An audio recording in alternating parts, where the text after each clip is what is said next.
ਜਦੋਂ ਅਸੀਂ ਇੰਡੀਆ ਪਾਕਿਸਤਾਨ ਟਕਰਾਅ ਦੇਖਦੇ ਹਾਂ, ਅਸੀਂ ਤਾਂ ਡਾਇਰੈਕਟਲੀ ਇੱਕ ਤਾਂ ਸਾਡੀ ਧਰਤੀ ਜੰਗ ਦਾ ਮੈਦਾਨ ਬਣਦੀ ਹੈ, ਦੂਸਰਾ ਅਸੀਂ ਸੈਂਡਵਿਚ ਹੈ ਦੋਨਾਂ ਦੇ ਵਿਚਕਾਰ। ਔਰ ਜੇ ਕੋਈ ਵੀ ਵਾਰ ਜਿਹੜੀ ਹੈ ਉਹ ਇੰਡੀਆ ਜਿਹੜਾ ਉਹ ਭਰਪਾ ਕਰਦਾ ਪਾਕਿਸਤਾਨ ਤੇ ਪਾਕਿਸਤਾਨ ਜਿਹੜਾ ਉਹ ਕਨਵੈਨਸ਼ਨਲ ਵਾਰ ਦੇ ਨਾਲ ਲੰਬਾ ਵਕਤ ਜਿਹੜਾ ਉਹ ਨਹੀਂ ਸਰਵਾਈਵ ਕਰ ਸਕਦਾ ਔਰ ਉਹ ਅਲਟੀਮੇਟਲੀ ਨਿਊਕਲੀਅਰ ਤੇ ਆਏਗਾ।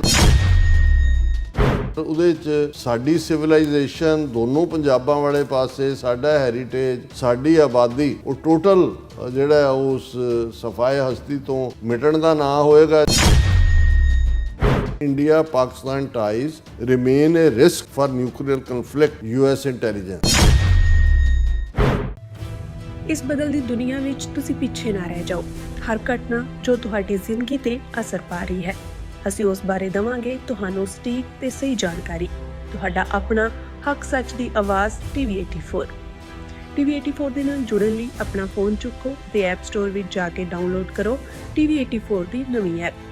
ਇਸ ਐਪ ਤੇ ਤੁਸੀਂ ਦੇਖ ਸਕਦੇ ਹੋ 24 ਘੰਟੇ TV84 ਦਾ ਲਾਈਵ ਚੈਨਲ ਅਤੇ ਨਾਲ ਹੀ ਪੰਜ ਪੰਜਾਬ ਅਤੇ ਦੁਨੀਆ ਭਰ ਦੀਆਂ ਅਹਿਮ ਖਬਰਾਂ। ਫਿਰ ਦੇਰ ਕਿਸ ਗੱਲ ਦੀ, ਹੁਣੇ ਡਾਊਨਲੋਡ ਕਰੋ TV84 ਦੀ ਨਵੀਂ ਐਪ।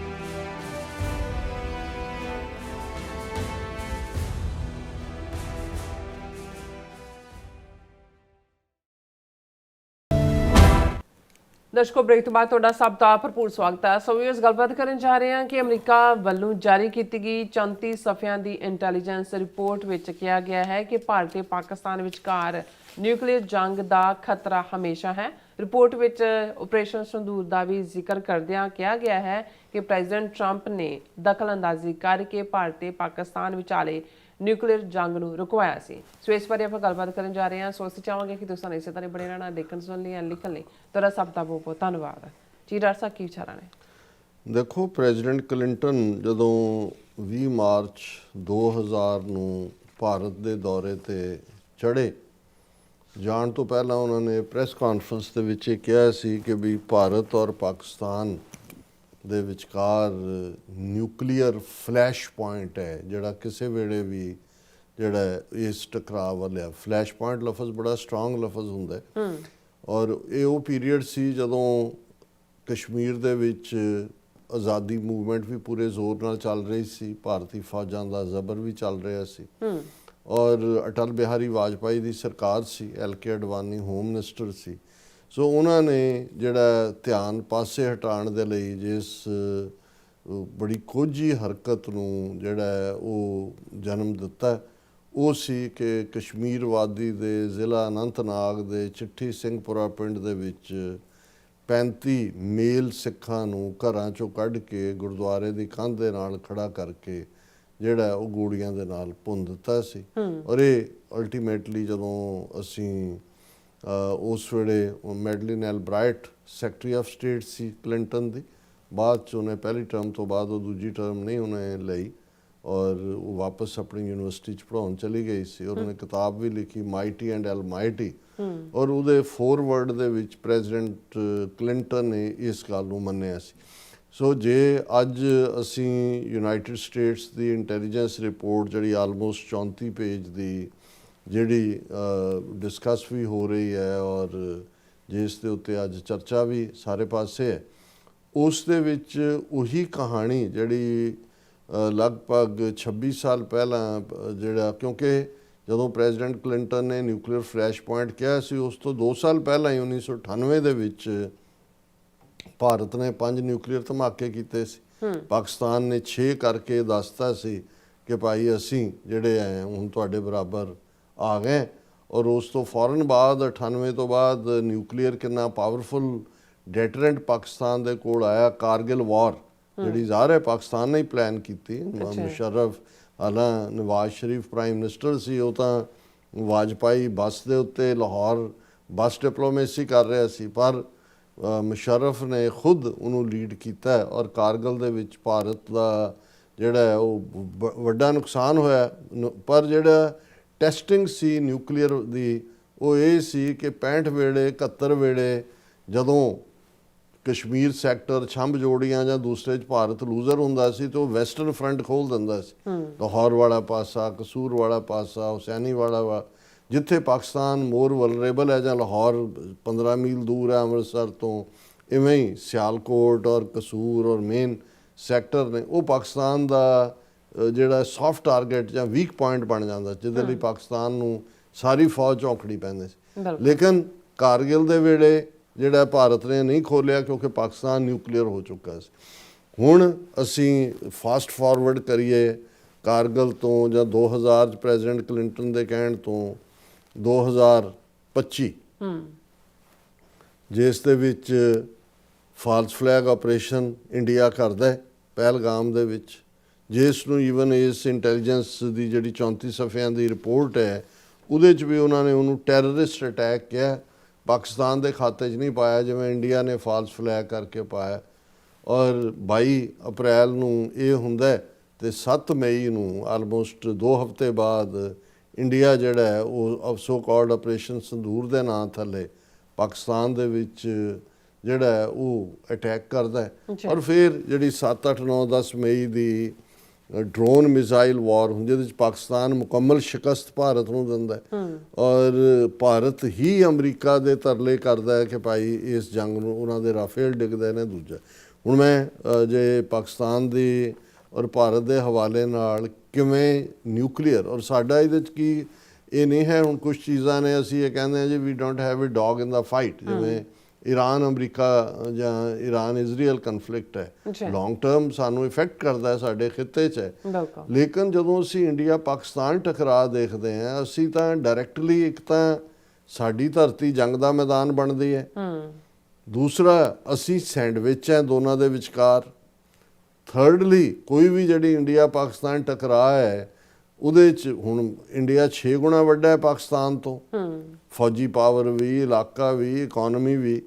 ਔਰ ਜੇ ਕੋਈ ਵੀ ਵਾਰ ਜਿਹੜੀ ਹੈ ਉਹ ਇੰਡੀਆ ਜਿਹੜਾ ਉਹ ਭਰਪਾ ਕਰਦਾ ਪਾਕਿਸਤਾਨ ਤੇ ਪਾਕਿਸਤਾਨ ਜਿਹੜਾ ਉਹ ਕਨਵੈਨਸ਼ਨਲ ਵਾਰ ਦੇ ਨਾਲ ਲੰਬਾ ਵਕਤ ਜਿਹੜਾ ਉਹ ਨਹੀਂ ਸਰਵਾਈਵ ਕਰ ਸਕਦਾ ਤੇ ਅਲਟੀਮੇਟਲੀ ਉਹਦੇ ਕੋਲ ਜੇ ਉਹਨੂੰ ਇਹ ਲੱਗੇ ਜਿਹਨੂੰ ਐਗਜ਼ਿਸਟੈਂਸ਼ੀਅਲ ਜਿਹੜੀ ਥ੍ਰੈਟ ਕਹਿੰਦੇ ਨੇ ਐਗਜ਼ਿਸਟੈਂਸ ਦੀ ਕਿ ਵੀ ਐਗਜ਼ਿਸਟ ਹੀ ਨਹੀਂ ਕਰਨਾ ਤੇ ਫਿਰ ਤਾਂ ਇਹ ਹੋਏਗਾ ਕਿ हम तो डूबे सनम तुमको भी ले डूबेंगे और वो अल्टीमेटली न्यूक्लीयर ਤੇ ਆਏਗਾ। ਔਰ ਉਹਦੇ 'ਚ ਸਾਡੀ ਸਿਵਲਾਈਜੇਸ਼ਨ ਦੋਨੋਂ ਪੰਜਾਬਾਂ ਵਾਲੇ ਪਾਸੇ ਸਾਡਾ ਹੈਰੀਟੇਜ ਸਾਡੀ ਆਬਾਦੀ ਉਹ ਟੋਟਲ ਜਿਹੜਾ ਉਸ ਸਫਾਏ ਹਸਤੀ ਤੋਂ ਮਿਟਣ ਦਾ ਨਾ ਹੋਏਗਾ ਜਾਂ 4-4 ਪੀੜ੍ਹੀਆਂ 'ਚ ਵਿੰਗੇ ਟੇਢੇ ਜਿਹੜੇ ਨੇ ਬਿਮਾਰ ਜੈਨੇਟਿਕਲੀ ਡਿਫੈਕਟਿਵ ਚਿਲਡਰਨ ਜੰਮਣਗੇ। ਇਸ ਲਈ ਵੀ ਸਾਡੇ ਲਈ ਇਹ ਆਫ ਇੰਟਰਸਟ ਹੈ ਕਿ ਜਦੋਂ ਅਸੀਂ ਦੇਖਦੇ ਹਾਂ ਕਿ ਵੀ ਇਹ ਕੋਈ ਵੀ ਟਕਰਾਅ ਔਰ ਇਹ 4 ਰੋਜ਼ਾ ਟਕਰਾਅ ਆਲਮੋਸਟ ਨਿਊਕਲੀਅਰ ਤੇ ਐਂਡ ਹੋਣ ਵਾਲਾ ਸੀ ਔਰ ਇਹਨੂੰ ਪਹਿਲਾਂ ਤਾਂ ਇਕੱਲਾ ਪ੍ਰੈਜ਼ੀਡੈਂਟ ਟਰੰਪ ਨੇ ਹੀ ਕਿਹਾ ਹੁੰਦਾ ਸੀ ਜੀ 80 ਵਾਰ ਤੋਂ ਜ਼ਿਆਦਾ ਵਾਰ ਦੁਹਰਾਇਆ ਵੀ ਰੁਕਵਾਈ। ਹੁਣ ਇਸ ਇੰਟੈਲੀਜੈਂਸ ਰਿਪੋਰਟ ਦੇ ਵਿੱਚ ਜਿਹਦੀ ਆ ਹੈਡਲਾਈਨ ਹੈ India Pakistan ties remain A risk for nuclear conflict US intelligence, ਉਹਨਾਂ ਨੇ ਕਿਹਾ ਵੀ ਇਹ ਇੱਕ ਰਿਸਕ ਫੈਕਟਰ ਹੈ ਦੋਨਾਂ ਦਾ। The report stated that President Trump's intervention de-escalated the most recent nuclear tensions। ਕਿ ਇਹ ਡੀ-ਐਸਕੇਲੇਟ ਮਤਲਬ ਉਹਨੂੰ ਥੱਲੇ ਲਿਆਂਦਾ ਉਹਦੀ ਜਿਹੜੀ ਤੇਜ਼ੀ ਸੀ ਔਰ ਉਸ ਜੰਗ ਨੂੰ ਰੁਕਵਾਇਆ। ਔਰ ਇਸ ਰਿਪੋਰਟ 'ਚੋਂ ਇਹ 34 ਪੇਜ ਦੀ ਰਿਪੋਰਟ ਹੈ ਔਰ ਇਸ ਦਾ ਮੈਂ ਕੁਛ ਜਿਹੜੀ ਕੋਟ ਅਨਕੋਟ ਹੀ ਪੜ੍ਹਨਾ ਚਾਹਾਂਗੇ कि India Pakistan relations remain a risk for nuclear conflict given past conflicts where these two nuclear states squared off creating the danger of escalation। कि ये India Pakistan ਦੇ ਜਿਹੜਾ ਰਿਲੇਸ਼ਨ ਨੇ ਐਟ ਰਿਸਕ ਨੇ ਨਿਊਕਲੀਅਰ ਕਨਫਲਿਕਟ ਤੱਕ ਜਾ ਸਕਦੀ ਹੈ। ਪਹਿਲਾਂ ਵੀ ਜਿਹੜੇ ਨੇ ਇਸ ਦੇ ਹਮੇਸ਼ਾ ਹੀ ਦੇ ਵਧਣ ਦੇ ਮੌਕੇ ਬਣੇ ਰਹਿੰਦੇ ਨੇ। The terrorist attack last year near Pahalgam in the Indian Union Territory of Jammu and Kashmir demonstrated the dangers of terrorist attacks sparking conflict, the document said।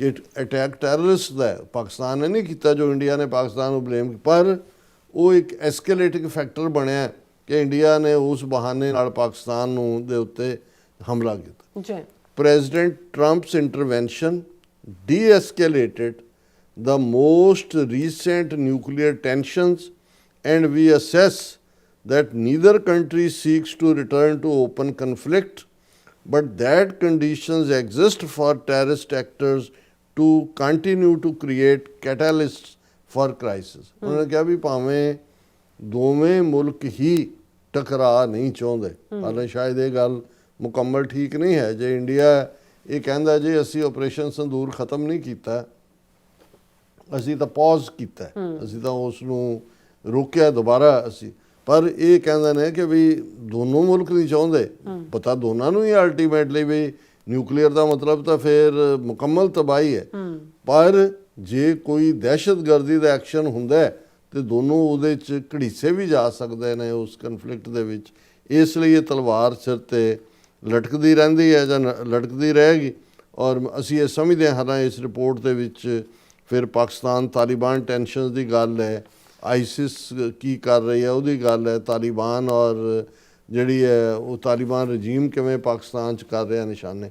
ਪਰ ਅਸੀਂ ਸਮਝਦੇ ਹਾਂ ਵੀ ਇਸ ਇੰਟੈਲੀਜੈਂਸ ਰਿਪੋਰਟ ਨੇ ਉਸ ਪੋਜੀਸ਼ਨ ਨੂੰ ਜਿਹੜੀ ਸਾਡੀ ਹੈ, ਸਿੱਖ ਕੌਮ ਦੀ ਹੈ, ਤੀਸਰੀ ਧਿਰ ਦੀ ਹੈ, ਕਿ ਇਸ ਦਾ ਇੱਕੋ ਇੱਕ ਹੱਲ, ਕਿਉਂਕਿ ਇਸ ਰਿਪੋਰਟ 'ਚ ਚਾਈਨਾ ਦਾ ਜ਼ਿਕਰ ਨਹੀਂ ਹੈ ਸਿੱਧੇ ਤੌਰ ਤੇ, ਇੰਡੀਆ ਪਾਕਿਸਤਾਨ ਦਾ ਹੀ ਹੈ, ਲੇਕਿਨ ਚਾਈਨਾ ਦੇ ਨਾਲ ਵੀ ਇੰਡੀਆ ਇਨ ਕਨਫਲਿਕਟ ਹੈ। 2020 'ਚ ਅਜੇ ਵੀ LAC 3000 ਸਕੁਅਰ ਕਿਲੋਮੀਟਰ ਤੋਂ ਜ਼ਿਆਦਾ ਅਨਡਿਫਾਈਨਡ ਬਾਉਂਡਰੀ ਹੈ। So China nuclear power at war with India, Pakistan nuclear power ਜਿਸ ਨੂੰ ਇੰਡੀਆ ਨੇ ਕਦੇ ਕਬੂਲ ਹੀ ਨਹੀਂ ਕੀਤਾ ਕਿ ਵੀ ਇਹ ਮੁਲਕ ਹੈ ਔਰ ਉਹਨੂੰ ਅਖੰਡ ਭਾਰਤ ਦੇ ਥੱਲੇ ਔਰ ਦਬਾ ਦੇਂਗੇ, ਕੁਚਲ ਦੇਂਗੇ, ਖਾ ਜਾएंगे, ਪੀ ਜਾएंगे, ਇਸ ਕਿਸਮ ਦੀਆਂ ਧਮਕੀਆਂ ਦੇਣ ਤੇ ਹੁੰਦੇ ਨੇ। ਸੋ ਇਹਦਾ ਸੋਲੂਸ਼ਨ ਇੰਡੀਆ ਪਾਕਿਸਤਾਨ ਚਾਈਨਾ ਜਿਹੜੇ at war at psycho history, ਉਹਦਾ ਹੱਲ ਇਹ ਹੈ ਬਫਰ ਸਟੇਟ ਆਫ ਖਾਲਿਸਤਾਨ, ਬਿਲਕੁਲ, ਕਿ ਜਿਹਦੀਆਂ ਬਾਉਂਡਰੀਜ਼ ਚਾਈਨਾ ਨਾਲ ਵੀ ਲੱਗਣੀਆਂ ਨੇ, ਰੋਹਤਾਂਗ ਪਾਸ ਵਾਲੇ ਪਾਸੇ ਤੋਂ ਲਦਾਖ ਜਿਹੜਾ ਇਸ ਨੂੰ ਲਾਹੌਲ ਸਪੀਤੀ ਤੋਂ ਰੋਹਤਾਂਗ ਪਾਸ ਉੱਥੇ ਹੈ, ਇੱਧਰ ਪਾਕਿਸਤਾਨ ਨਾਲ ਵਾਹਗਾ ਤੋਂ ਹੁਸੈਨੀ ਵਾਲਾ ਤੱਕ ਅਸੀਂ ਬਾਰਡਰ ਦੇਖਦੇ, ਔਰ ਜ਼ਾਹਰ ਹੈ ਜਮਨਾ ਪਾਰ ਇਹ ਭਾਰਤ ਮਾਤਾ ਦੇ ਸਪੁੱਤਰ ਕੇ ਕਪੁੱਤਰ ਜੋ ਵੀ ਨੇ ਇਹਨਾਂ ਦੇ ਨਾਲ ਵੀ। ਸੋ ਉਦੋਂ ਤੱਕ ਨਾ ਉਸ ਖਿੱਤੇ ਦੇ ਵਿੱਚ ਅਮਨ ਹੋਏਗਾ, ਨਾ ਸਟੇਬਿਲਿਟੀ ਹੋਏਗੀ, ਨਾ ਪ੍ਰੋਸਪੈਰਿਟੀ ਹੋਏਗੀ। ਔਰ ਇਹ ਜਿਵੇਂ ਇਸ ਰਿਪੋਰਟ 'ਚ ਹੈ ਕਿ ਭਾਈ ਇਹ ਹਮੇਸ਼ਾ ਹੀ India Pakistan ties remain at risk for nuclear conflict. ਇਹ ਤਲਵਾਰ ਅਦਰਵਾਈਜ਼ ਨਿਊਕਲੀਅਰ ਦੀ ਲਟਕਦੀ ਰਹੇਗੀ ਉਸ ਖਿੱਤੇ ਦੇ ਲੋਕਾਂ ਦੇ ਸਿਰ ਤੇ। ਜੀ ਰਾਸਾ ਤੁਹਾਡਾ ਬਹੁਤ ਬਹੁਤ ਸ਼ੁਕਰੀਆ। ਸੋ ਥਲੇ ਨੇ ਬ੍ਰੇਕ ਵਿਊਅਰਸ ਹੋ ਤੁਸੀਂ ਇਸੇ ਤਰ੍ਹਾਂ ਬਣੇ ਰਹਿਣਾ, ਮਿਲਦੇ ਆ ਆਫਟਰ ਦਿਸ ਸ਼ਾਰਟ ਬ੍ਰੇਕ।